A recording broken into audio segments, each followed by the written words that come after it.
What a douche. Yeah, and who is he working for? And why Yes. does Lee not share any more about this chanting language? And we Yes. trained the shit out of her after her mom died, but we just now told her about time travel? Yes. This is poor parenting 101. I'm not gonna lie. Without the time travel part, her story kind of sounds like bullshit. My boyfriend lied to me. Like, not my boyfriend lied to me and tried to get me to time travel with him and shot my dad in the head. Like, holy crap. Hey, everyone. I'm Becca, he's Matt, and this is Becca's Book Club Adventure. And we started a new buddy read. We sure did. We picked up Timeborne by Sara Samuels and read the first 15 chapters so that you don't have to, but maybe you should. Come along as we discuss the characters, what happens to them, and what we think so far. Right. So if you've been following along on the channel, you might recognize Timeborne. Timeborne is a book that I read back in August of 2025, and I ended up telling Becca about it. And I think we can sum it up with, I loved the concept, but the book was just okay. I put that out, and we put that out into the ether. Sara Samuels saw it and reached out, and I guess she had just kind of completed like a new revamped, edited edition, and what wanted us to maybe check that out and see if it was a little better or something. I still have a really hard time processing the fact that someone might be watching our podcast. So the fact I that an mean, author was yeah. watching it was crazy. Yeah, I think it was really cool. So She sent us the ebook, and we decided to buddy read it. So Becca's a first-time reader. Mhm. I'm a rereader, and just make it clear, we're doing this of our own volition. Nobody like told us to or paid us to or anything like that. So, okay, we're about 40% of the way through this thing. What is your first impression so far, Becca? so far I'm having a really good read and enjoying it. Um, I feel like we've been on a few roller coasters. Okay, so you pitched it to me, and one would think that I know what is going on in this book. Um, and even though I vaguely remembered you talking about the Roman Empire aspect of it, that took me for surprise. Which immediately I was like, Becca, why are you so dumb? Matt literally said that in his review. Um, and then a few chapters in, I was like, well, she's obviously going back, right? We're trying to get back. And I don't think that's necessarily where we're going, because we're 6 months in to a year change, a multiple year, a century change. Anywho, I'm having an enjoyable read.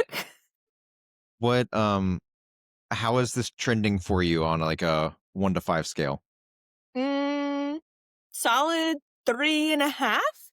I don't love our main character, but I kind of love that I don't love our main character, because I think that is how you, in the long run, start to enjoy them, right? Like right now, she's really irritating me, and I'm like, get it together, friend. But the fact that I want her to get it together means I have hope for her. Yes, A plus. I think I agree with you on everything. I've obviously read it before. I can say that this version is significantly different Oh. than what I read previously.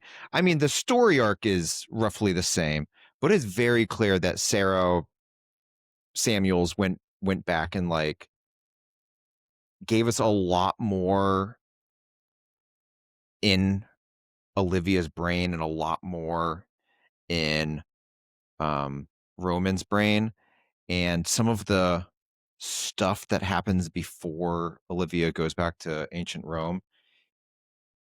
Like the events are the same, but their emotional impact is a lot harder with a lot of Mm. the edits that she made. So It is definitely better than the last time I read it, and I think I would agree with you, like 3.5, 3.75 so far. I'm really curious to see what happens, in the part 2 of the book and how that Right? might be different than the first time I read it.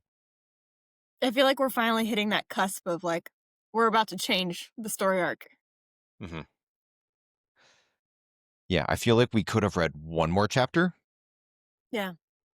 before, having a part 1 stopping point, but I don't think I could have read one more chapter and then prepped the episode, and I ran out of time. I did too many things. I got too caught up in business the past however many days. I think our listeners should also appreciate that Matt was like, Becca, you just read till you think you're halfway through, and then you let me know, and we'll record on Monday. And I had not given him a deadline till Sunday morning. Sunday morning, I text him and I go, hey, I'm in chapter 13. I'm feeling like 15. The end of 15 is right.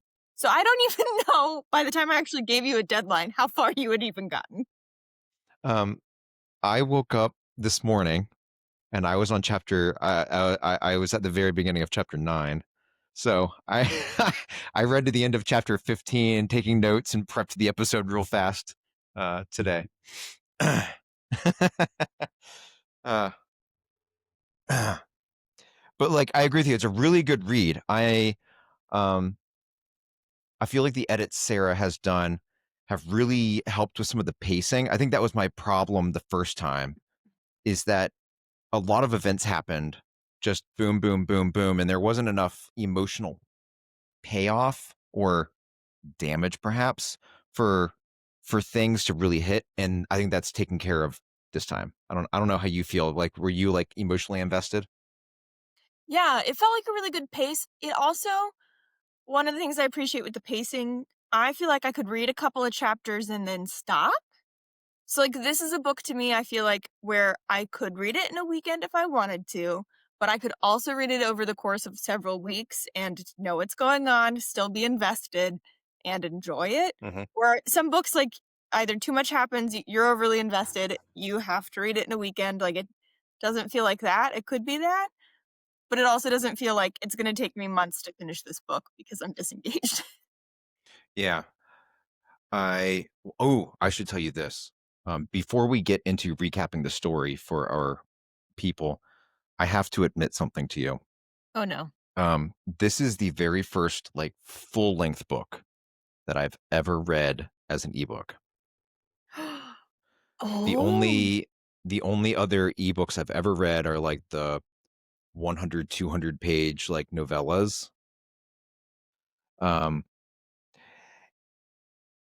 dude, ebooks are I don't know how you do it. My what? eyes do not like the screen. What platform are you using? Like, are you using a phone or a tablet or a computer? This laptop that I record on. I don't know if you've actually ever seen it. It's like an 18-inch screen, but it folds in half and becomes like the Tablet. landscape turns into portrait, and I turned it into like a really big ass tablet. And then I've been using just Google Playbooks. Ah, I have a couple of different apps that I will use. The one I'm using for this is Apple Books, I think. Um, and I'm reading it in black and white, black background, white text. Mhm. The like Libby and other things will have a sepia tone, and that's the one I typically pick. That feels a little bit easier on the eyes. That's 100% what I was just telling Elizabeth the other day. Is I feel like there needs to be like some type of beige or tea or brown background, because what I've been doing is I've been like every 5 pages going from like light mode to dark mode and back to light mode because I like my eyes are like, oh my god. This is the 40s hitting me in the face, Becca. Oh gosh. Well, with that, should we maybe recap the story? Yes, but um before we start, just quickly let people know how they can contact us. Of course, you can email us at bookclubbybecca. Yeah, book club by Becca. You'd think I'd get faster at this over time. At gmail.com or DM us on Instagram at Becca's Book Club Adventure. Or feel free to leave us a review or comment on Instagram. Yes, excellent. Becca, would you like to start the recap today? It is a fresh year of 2005, which takes us all back to a different time point, or at least Matt. Uh-huh. Uh-huh. And Olivia is in the fifth grade and is wandering around with her parents' antique shop while they help customers. She looks out the front door, and there's a man looking at her. He's cloaked head to toe in black and has a faint red gleam to his eyes. She looks away, searching for her parents, and when she looks back, he's gone.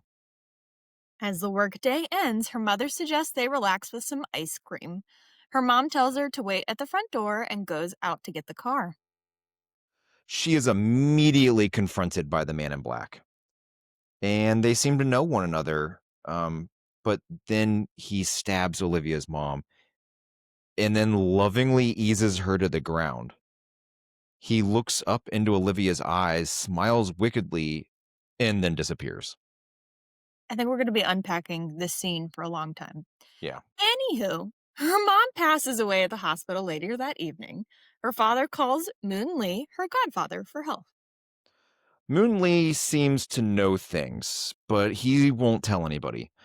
Um, his advice is that Olivia learns to defend herself so that she doesn't encounter the same fate as her mother. Yeah, super helpful. And that's what she does. She learns anything and everything that will help her to defend herself. Over the years, Olivia studies languages, every form of martial arts she can find, and strength trains relentlessly, all while the memory of the man in black haunts her every waking and sleeping moment. While Olivia trains, her father sells the antique store and moves out to the woods to be alone with his academic research and resilient search for his wife's killer.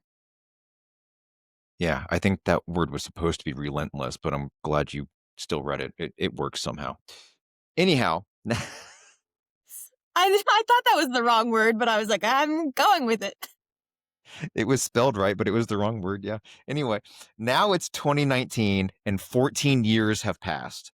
Olivia is 25 years old and living with her dream of a boyfriend, Tristan. Tristan is perfect and dreamy. He trains as much as Olivia. He works at the ER and saves lives. And he's an amazing lover. Yeah, in case you were curious. Oli- Olivia drives to her father's house after a training session one morning for breakfast. Over pancakes, her father finally lets her in on the research he's devoted his life to. It's a theory concerning time travel, and he believes it's real. The theory goes a little something like this. People born during the once every 100 years Eclipsarum Obscura cosmic event are born with a knife and imbued with powers to manipulate time. They are called Timeborns, and Olivia is one of them. During his revelations, there's a thud from outside the window, followed by branches cracking, but when Olivia investigates, there's nothing unusual to see. Olivia expresses disbelief at her father's assertions because who wouldn't? And the two begin to argue about it. In a last attempt to prove he's right, Olivia's father gives her all of his journals and research, asking her to read them and talk to Moon Lee, who can back him up. Olivia agrees and then leaves to take a drive, clear her head, think things through, you know. She drives aimlessly around Seattle until she's stopped by the farmer's market. Getting out of her car, she runs into Moonlee, who dodges her questions about time travel, Tristan, and all of the things. Moon Lee leaves and Olivia wanders through the farmer's market until she comes across a fortune teller who convinces her to sit for a reading. The psychic does two things here. Um, she lays out what we can only imagine is a very interesting set of foreshadowing for the book, if not the series. And two, causes Olivia to race back to her car and begin reading her father's notebooks. She reads about the Eclipsarian Obscuria and Sure, the, that thing. and the creation of the Umbra Void. She learns about Timeborns, the fight against cosmic darkness, and her own birth in a cave in Peru during the solar eclipse, and how a black knife appeared from nowhere at her birth. But Olivia just thinks her father is utterly insane. But what if he's right? Olivia hightails it back to her dad's place and finds her father held at gunpoint by the not so perfect Tristan. And the story comes out. 5 years ago, Tristan was given a job to watch Olivia. 2 years ago, he made that job easier by seducing her into a relationship. In short, their entire relationship was a lie. And also, Tristan is not as smart as we think he is if it took him literally 3 years to try to get a date with her. And now that her father has revealed information to her, the time to act has come. Fueled by rage, he demands Olivia give him the dagger so that they can time travel together that night at the full moon. To save her father's life, Olivia retrieves the dagger from Moonlee, and as midnight approaches, Tristan drags Olivia and her father outside and takes the dagger from Olivia. He's immediately enraged, though, because it's a fake. With just minutes to spare until midnight, Olivia sprints into the woods towards Moon Lee's place to get the real dagger so that Tristan doesn't unalive her father. She smacks right into Moonlee, who cuts her hand with a dagger and begins chanting. Olivia spins around and watches as Tristan shoots and unalives her father just as the world tilts and goes black.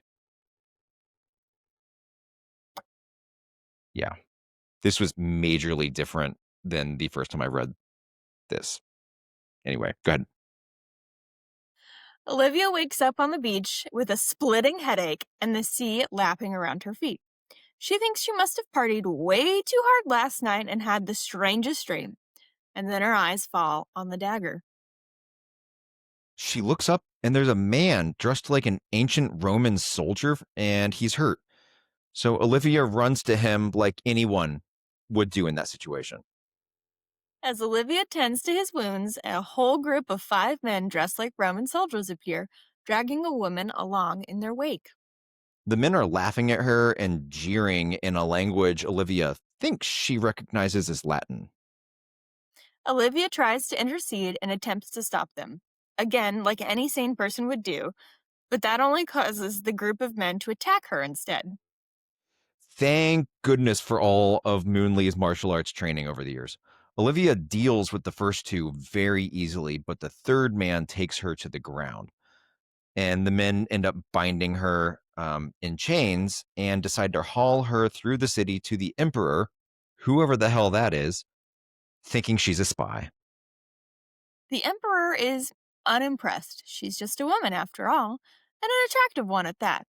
She's not a spy, he says. She's a goddess. He orders her to be taken to his bedchamber. Olivia is not having any of that. She launches herself at the guards and takes all 5 of them down. Surprised, the emperor orders one of his personal guards to finish her off. Marsilius is a hulking, muscular man with a face that would grace every magazine cover in the 21st century, but he's sinister and obviously driven by lust. Olivia faces him in one-on-one combat, finally choking him unconscious. So the emperor orders another of his personal guards to finish her, Roman Alexander. However, at this point, she's unalived 5 men and choked out another, so she is weak and injured after so much fighting. And Roman bests her relatively quickly, but he won't unalive her.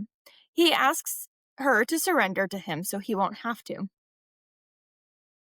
Olivia surrenders, and the emperor gifts her to Roman. Ruh-roh. They mount Mhm. Roman's horse as he begins to take her back to his home. She falls asleep from a combination of exhaustion and finally feeling safe from what Roman has done so far. At his house, Roman, along with his somewhat elderly assistant Amara, move Olivia into the guest room, strip her bare, set aside her gun and dagger. Yep, they know about those, and tend to her wounds as she remains unconscious. They tend to her like this for nearly a week. When she finally awakes, Olivia is confused, but Amara is there, both comforting and maternal. The two get to know each other slightly before Olivia is presented to Roman.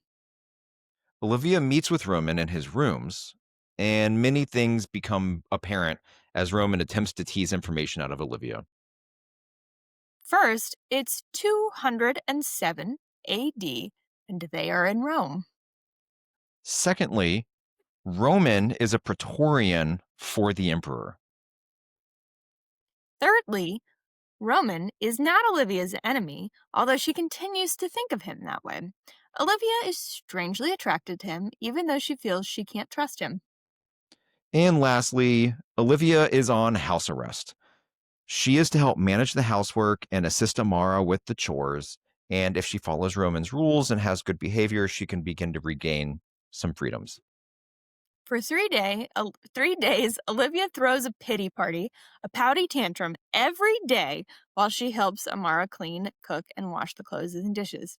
On the third day, Amara's had it and takes Olivia to town to buy food.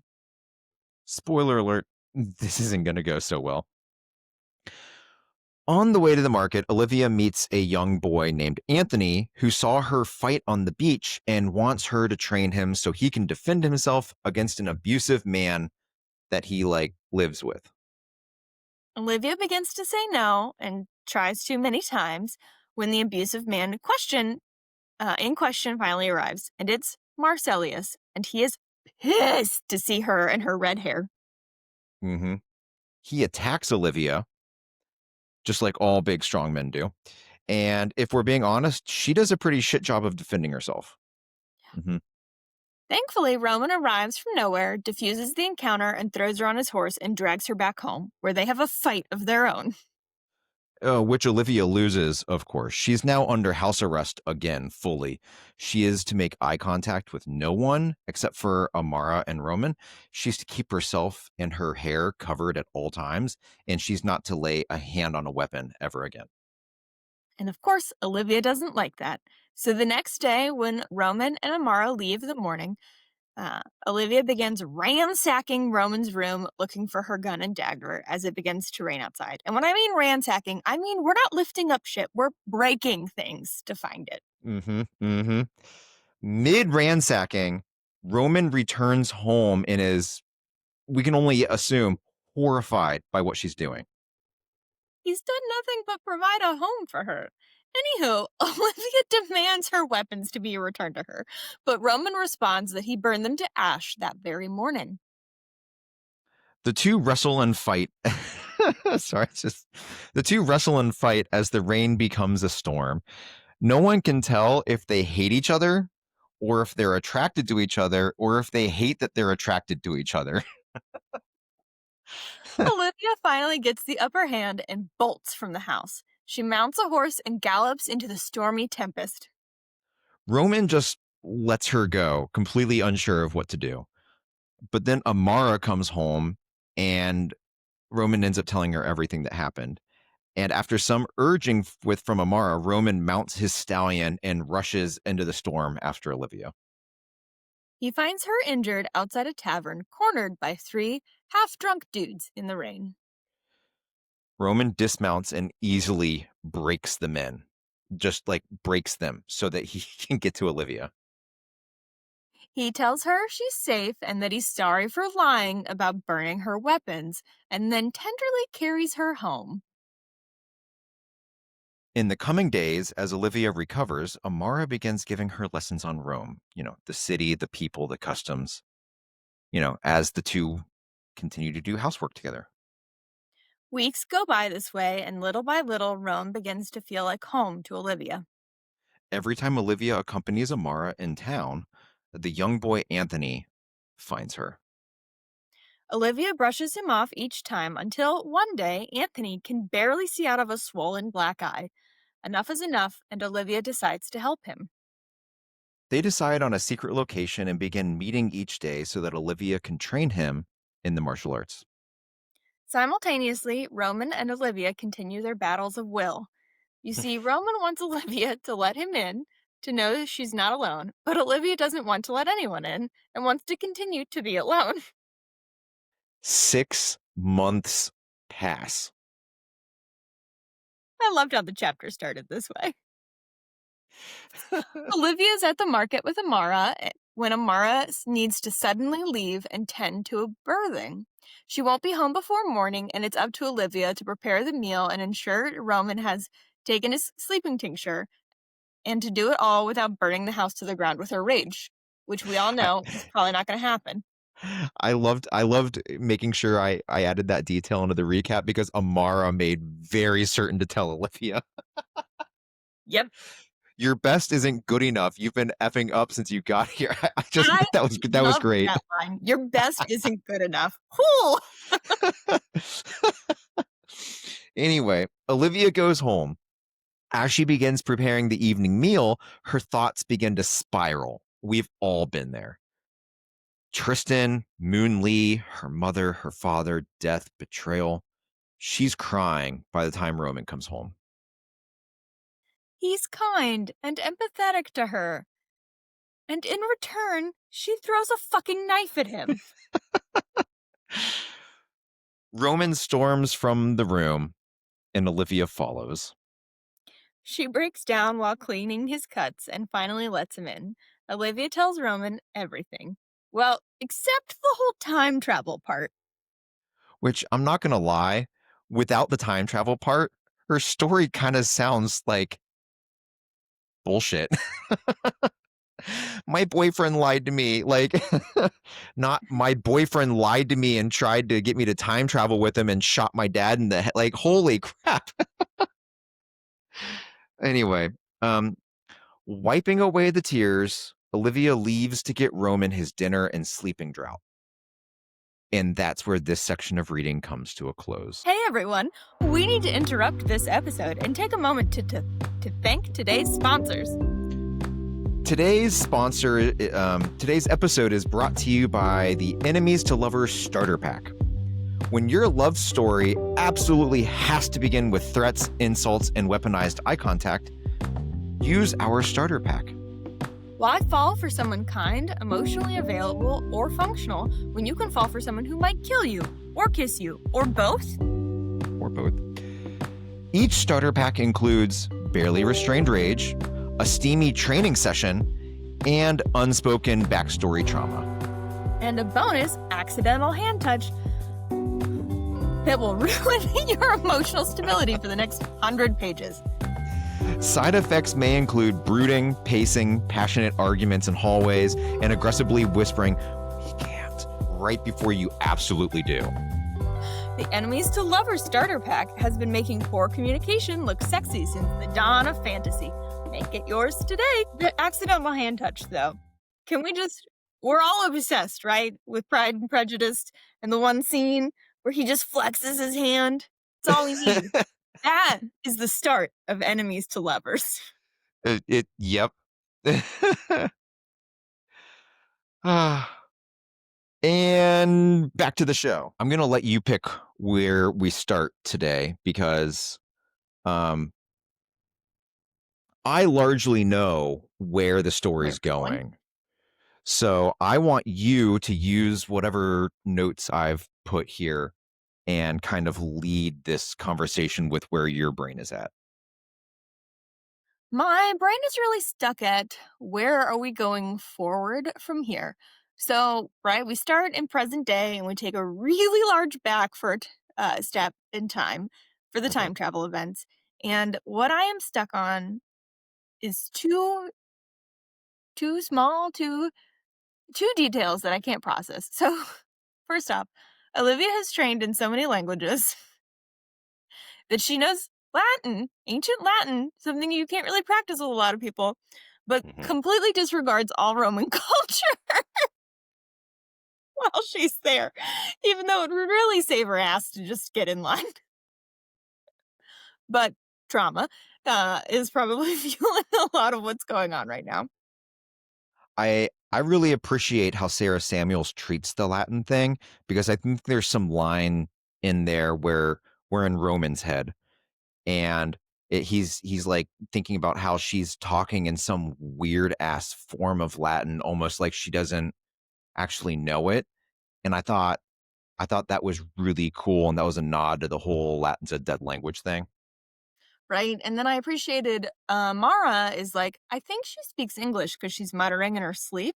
And Amara speaks English to her. And so there is this like language crossover. And then also, I have no idea which actual language we're speaking at this point in the book. Um, that really bothered me because in the third century, English did not exist. Yeah, that's what I kind of figured, but I was like, I don't need to put that detail into place. Yeah, there was. Let's see here. We had like Gaelic, we had Celtic, and I think we might have had like the very beginnings of English, but like the kind of English that Beowulf was kind of originally written in, like the version of English in the third century would have like the English we read Beowulf in wouldn't be able to understand the English in the third language. So, um, anyways, it was I I liked the idea that Olivia and Amara furthered their connection because they could speak the same language, and screw the historical fact. I liked them Yeah. bonding. I appreciated that. The other detail I'm kind of confused on, stuck on, whatever. Olivia does not seem to be putting a lot of effort into trying to go back home to her time.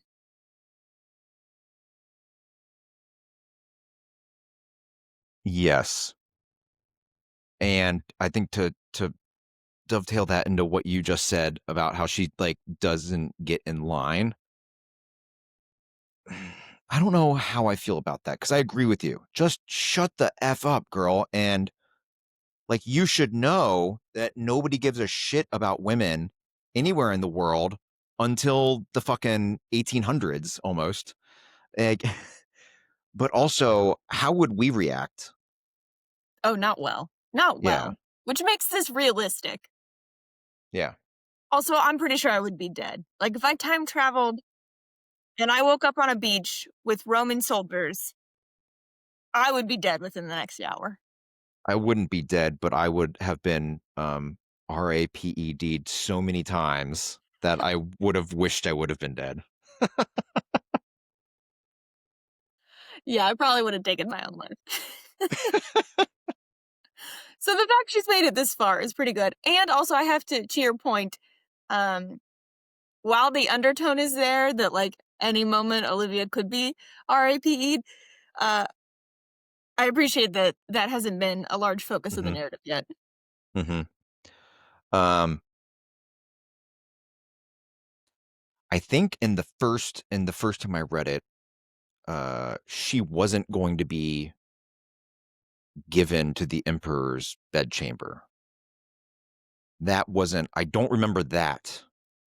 I just remember it suddenly weirdly turning into like a small private gladiator type of event out of nowhere. And I actually appreciated Olivia now being given some type of motivation to fight and save herself. Um, A very because, realistic one at that. mhm, because uh, how do you feel? Okay, so you're not happy with Olivia right now. No, Um, how do you feel about? Can we just say temper tantrums? How do you feel about her attitude in all of this? I'm very much struggling with her attitude, but to that point, that is part of a grief process. So I think that Sarah is doing this justice and doing it well, and my irritation is is founded, but also that's like one of the pieces of grief. Sometimes we're Yeah, assholes when we're going through grief. yeah. I went through a lot of grief in the last year, and you're like reading the book, you're like, why isn't she just? But then Sarah actually tells you at some point, I don't remember what chapter it is, that she's alone. She's never had anybody to talk to about it. It's just festered inside. And I just think, how lucky am I that I have your sister and I just get to talk about this stuff. But then I think, but she's trained in the martial arts her entire life, which is really supposed to like help you Mhm. like process emotion so you no longer act emotionally. Like you rein in your emotions so that you don't attack people and you learn how to defend. And so I'm like, how hardcore is this grief? But then I have to remember like it's not just her mother. Her dad just got Mhm. shot, and I can't actually imagine the trauma of, you know, sharing the bed with my significant other, and he just was never my significant other. Like, can we talk That's about pretty Tristan for a rough. second? I was suspicious of Tristan, okay? Well, We don't yeah, start with good boyfriends. no, but like, who who's he working for? So many questions with that. Also super appreciated, she planted red flags from the start. So, Hmm. like, yeah, you always knew Tristan was sus, which I appreciated. Yeah, I did too. Um, what a douche. Yeah, and who is he working for? And why Yes, does Lee not share any more about this chanting language? And we yes, trained the shit out of her after her mom died, but we just now told her about time travel? yes. This is poor parenting 101. Um, like when we learn about the whole Timeborne thing, there's like the tiny little detail that um when you learn to time travel or when you time travel, like some type of darkness appears. It's like almost like the opposite and equal reaction for every action type of concept. And so therefore being a timeborn, you're supposed to fight the cosmic darkness, whatever we don't know what that is yet, right? Okay, I get that. That's fine. But this doesn't seem to be widely held knowledge.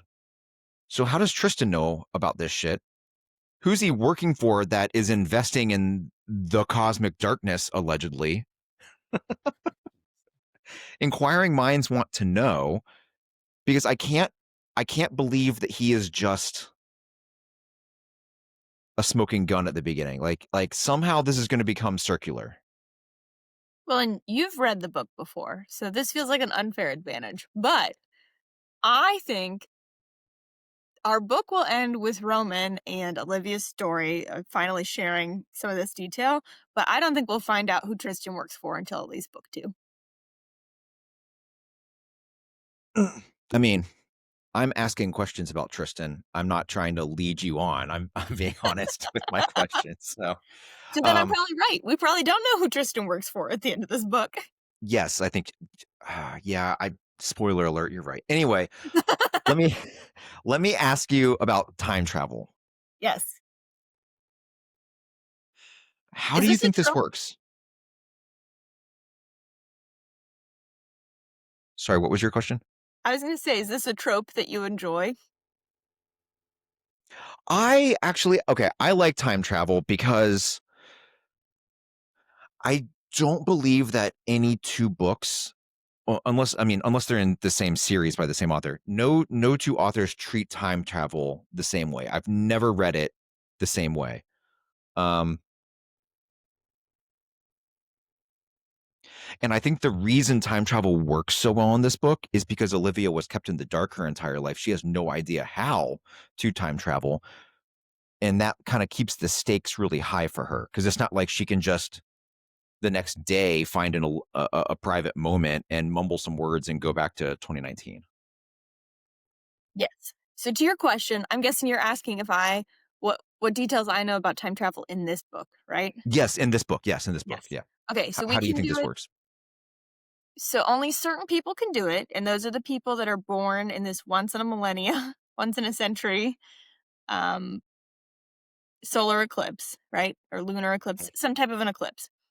Um, they have to have the knife that they were born with, and they can only time travel.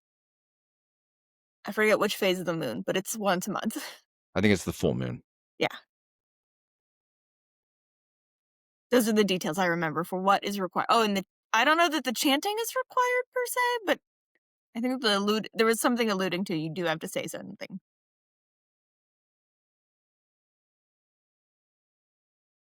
Do you think that Olivia can go back and save her father? Well, she never learned what to chant. Like hypothetically, if she knew how to time travel, let's just say she knows. Yes. Can she go back and save her father? Yeah, because she could go back the month prior to when all of this happened and break up with Tristan way earlier. So here's where time travel gets like really messed up in my brain. Okay, Mhm, right? Okay, if she goes back to 2019, a month prior, mhm. are there now two Olivias at that time? The Olivia that was always there, and now she's gone back in time and she has to like she's a second Olivia, or is she the only Olivia and she just has all of this extra information now? Well, what I want is that she's the only Olivia, but also that's not accurate. Or it could be accurate It, because it it could depends. it could be either one. You know what I mean? It could be either one. Um, like I don't know how that would work. And then it's the butterfly effect from there, right? Because then Yeah. every small decision you make changes the course of things, right? Yeah, like could 25-year-old Olivia with the Roman experience travel back to when she was in the 5th grade and prevent her mother's murder? But if she does that, does the 5th grade Olivia grow up to learn all of the martial arts and languages and blah blah blah all the things? Who gets all this information, who's able to go back in time and stop this death? So now I'm super curious, like what would happen? Like how does that work? Hmm. My How do you brain struggles with it. Yeah, and I think that's why I like it because it's Mhm, not something that I can put into a neat box and go, been there, done that. It's a little bit of a mind fuck, and I love that. mhm. Um, what did you think of ancient Rome and how it was described in all of the things? Is it believable for you? What do you think? I'm not a history major, so I think it's pretty believable. But also like the imagery I'm conjuring is probably from the Gladiator. So the words she's using helps fit that narrative of like, okay, we're wearing sandals, but also why are we wearing sandals and full helmets? How have boots not been invented yet? Mhm. Um, no, I think she did a really good job with describing ancient Rome. Especially like Roman has this nice house, which is very historically accurately described. Um, and then when they leave and she sees the rest of Rome and how poor it can be, with the and you know the animals and the streets and all of these things is like very accurate from my how I learned in school. And I really appreciated that. The only thing I wish that there was more of, because and this is a I'm a Latin classics nerd, not this is not something that would make the book better. This will not benefit the book at all. This will simply benefit my soul.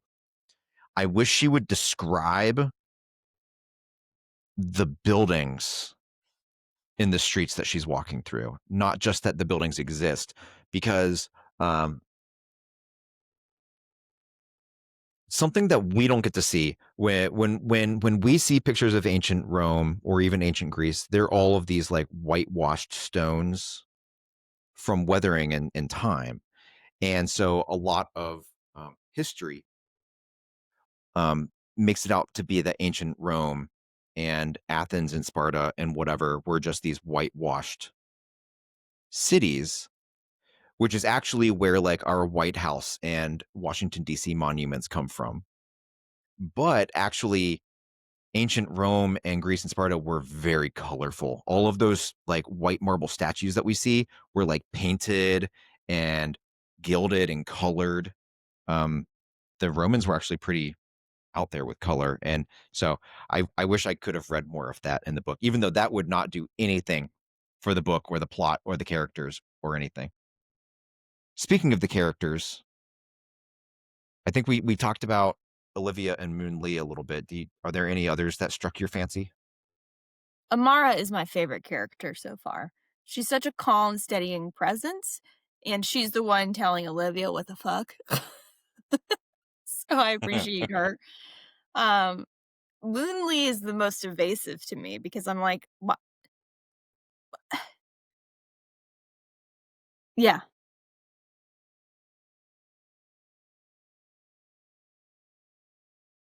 Yeah, Amara is definitely my favorite character as well. That scene in the market where she's like, "Your best isn't good enough because you've been effing up since you got here. You can't like." But the entire time she was just nothing but nice and calm. And Mhm. I've had teenage daughters before, kind of. Yep. She's great. And you know Um, she doesn't believe any of Olivia's story, but yet she hasn't bothered to rat her out. mhm. She's doing exactly what she told Roman to do. Just be there. Mhm. Don't try to get in. Don't try to fix her. Just be there. Um, and I think that's really really nice. I kind of like their I don't know. I don't want to call it a triangle, but like their Mhm. three-person living situation concept. I appreciate that.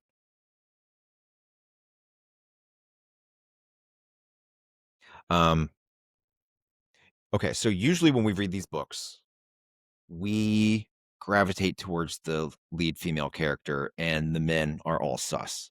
Mhm. And obviously we did that in the beginning back in 2019. But now that we're in ancient Rome, I really feel like we all gravitate to Roman, and Yeah. Roman's like a nice guy and Olivia is super sus. Yeah. Which I really appreciate that perspective of this of like, I kinda don't like the main character right now, but Mhm. I like the main side character, if you will. Um, because enemies to lovers is a really large trope category, and I wouldn't call this enemies to lovers because he does not view her as an enemy. I think he might view her as an inconvenience, and that's the worst it gets. Yeah, I'm actually wondering if Olivia even views him as an enemy or if she's just so internally messed up that the entirety of the world is, well, not an enemy, but she's just raging at it. She's raging. She's just hard raging. Cause like, she talks out I don't wanna say both sides of her mouth, but she'll say something like how wonderful Amara has been, and then will also immediately just piss on the hand that has fed her. Mhm. Act Pivot, 2005, Olivia was in the 5th grade. Can I ask what grade were you in 2005?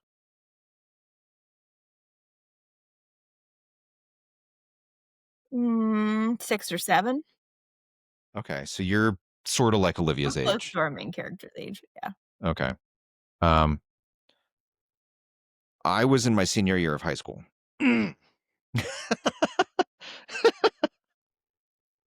I swear we're only 5 years apart.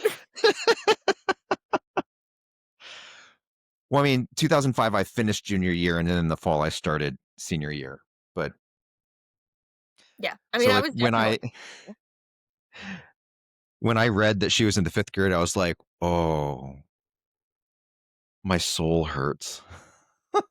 yeah, I would've been 6 I would have been 7 or 8. I was in the 3rd grade in 2001. 2001 went yeah, for 9/11. I was in the 7th grade for 2000 for 9/11. It tracks. Okay. Um,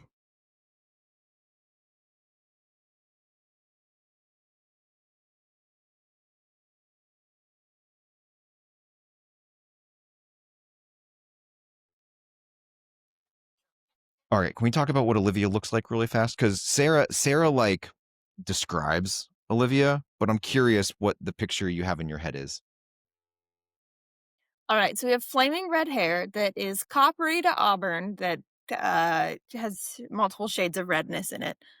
Um, Gold flecked eyes, Mhm. I can't remember what the base color is. And we have soft curves, but we are made of a shit ton of muscle. And I don't know Mhm. about you, but muscle is rarely soft. Mhm. Her eyes are brown, by the way.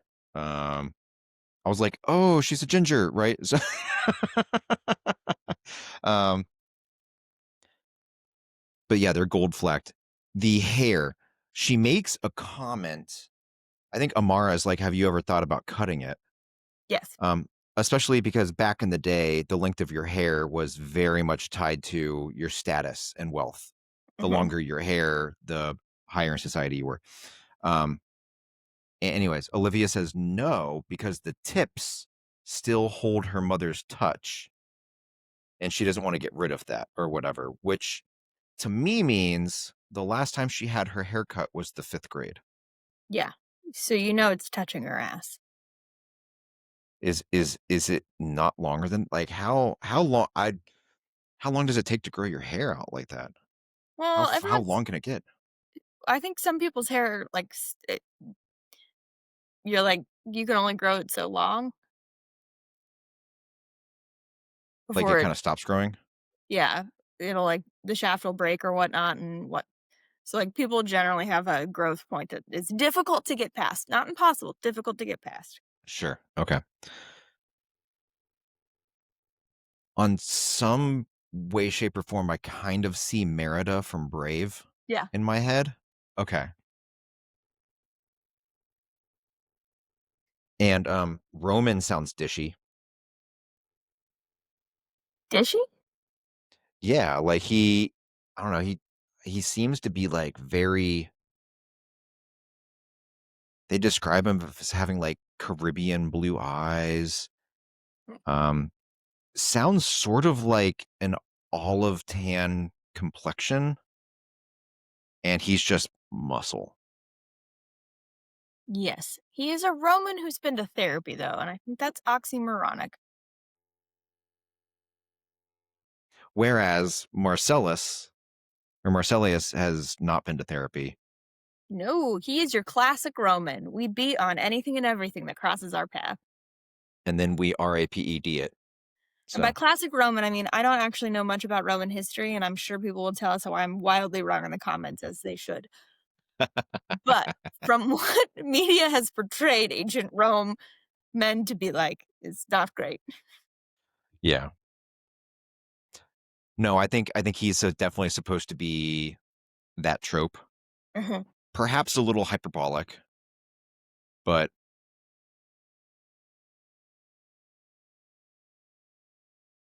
okay. I want to know what you think is gonna happen in the second half of the book, but I want to say one more thing I really appreciate about Sarah Samuels' writing and get your take on it. L There are these tiny little drops throughout Olivia's time in Rome where she compares an event or somebody's looks or something to the 21st century. She like Marcellius would be on the magazine of Yeah. every on the cover of every magazine, or when Marcellius is like hitting her in the marketplace, she's like, if we were in 2019, somebody would capture this with their phone and it would go viral in 3 seconds. Yes. That was hilarious. I think it's funny, but I think it helps the reader underscore the moment or the looks of the person. Mhm. I Yeah. I thought in particular the viral commentary was also really helpful for like why Olivia is not able to process ancient Rome as ancient Rome because you've learned all these defense mechanisms or ways to process our current society as is that are arguably weren't relevant or useful 10 years ago, let alone 2000 Mhm. years ago, Agreed, 100%. right? Like using your cell phone to map quest from one building to another walking was not a thing when I was in college early. Like we Mm-mm. printed off map quests and like I'm pretty young. I can remember not even having MapQuest at a time Yep. and just getting in the car and being like, we're going to a concert in Cleveland. We'll never been there. We'll figure it out. We'll figure it out. Right? I can remember walking into the gas station and like buying a pack of cigarettes and asking for directions at the same time. Meaning it's not that far removed, you know? No, it's not. So, okay. What I want to know what is going to happen in the next chapter. That's the first prediction I want you to make. So the next chapter is Roman. So I think Roman's going to process all that Olivia told him and make his own determinations on what she needs help with because he feels like a I gotta fix it man. Mhm. And it's probably not going to help. So he's going to have to ask Amara for wait, I had tried to fix it. I did this. I made it worse. How do I fix it now? Because we still got to fix it because he's a fix it man. Olivia is going to start working through her trauma and grief. And so I think that's kind of where the ball is going to get rolling. And at some point, she's going to earn back her weapons, which means she's going to have to tell Roman about the weapons, which means she's going to have to talk about time travel with Roman and see if Roman will help her with her quest or will kick her out. And I think that's somewhere where we will be at the end of the book.